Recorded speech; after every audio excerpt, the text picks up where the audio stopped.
இங்கே ஒரு மியூசிஷியன் ஒரு பெட் ஷாப்பில் பெட்டு வாங்குறப்ப அங்கே ஏதோ சவுண்ட் கேட்குது. அது இப்போ என்னன்னு பார்த்தா அது ஒரு அழகான ஒரு குட்டி முதல்ல பாட்டு பாடி டான்ஸ் ஆடிக்கிட்டு இருக்கு. உடனே அந்த மியூசிஷியன் அந்த முதலையை வீட்டுக்கு கொண்டு வந்து அதுக்கு பாடுறதுக்கு பயங்கரமாக ப்ராக்டிஸ் பண்ணுறான். அந்த முதலை அவன் கூட சேர்ந்து பயங்கரமாக பாடி டான்ஸ் ஆடிக்கிட்டு இருக்கான் அவன் கூட. அவன் அது கொஞ்சம் கொஞ்சமாக ப்ராக்டிஸ் கொடுத்து அந்த முதலையை நல்லாவும் பாட வச்சிடறான். அதுக்கப்புறம் ஷோ சென்டரில் போய் இந்த மியூசிஷியனும் அந்த முதலையும் சேர்ந்து கச்சேரி பண்ணுறதுக்கு சொல்கிறான். உடனே அங்கே இருந்தவனும் ஏற்கனவே நிறைய கடன் கொடுக்கணும்னு சொல்லிட்டு அது முடியாதுன்னு சொல்கிறான். இவன்கிட்ட பணம் இல்லை, பட் அதுக்கு போல அவன் வீட்டை தரேன்னு சொல்கிறான். உடனே அந்த ஷோ ஓனரும் அதுக்கு ஓகே சொல்கிறான். இங்கே அந்த மியூசிஷியன் வீட்டுக்கு வந்து அந்த முதலைக்கு இன்னும் பயங்கரமாக ப்ராக்டிஸ் கொடுக்குறான். அதுக்கப்புறம் அதுக்கு ஒரு ட்ரெஸ் எல்லாம் ரெடி பண்ணி தொப்பையெல்லாம் ரெடி பண்ணி வச்சுருக்கான். அன்றைக்கி நைட்டு ஷோவுக்காண்டி எல்லாமே ரெடி பண்ணிகிட்டு இருக்காங்க.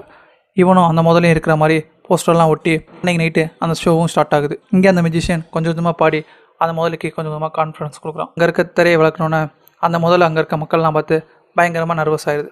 உடனே அந்த மியூசிஷியனும் தொப்பி வச்சு தலையை மறித்து ஆடுன்னு சொல்கிறான். ஆனால் அந்த முதல்ல அங்கே இருக்கவங்களாம் பார்த்து பயங்கரமாக நர்வஸ் ஆகி அப்படியே நிற்கிது. அவன் ஆடுன்னு சொன்னாலும் அந்த முதலையால் ஆடவும் இல்லை, பாடவும் முடியலை. ஆனால் அந்த மியூசிஷியன் மட்டும் அப்படியே ஆடிக்கிட்டே இருக்கான். அதுக்கப்புறம் அந்த முதல்ல கொஞ்சம் தைரியம் வந்து பாடலாம் பார்க்குறப்ப அது வாயிலேருந்து காற்று தான் வருது. உடனே இதை பார்த்து அங்கேருந்து மக்கள்லாம் இசை பேராகி அங்கேருந்து கிளம்பியும் போயிடுறாங்க. அந்த ஷோ ஓனரும் உன் வீடு அவ்வளோன்னு சொல்லிட்டு அங்கேருந்து போயிடுறான்.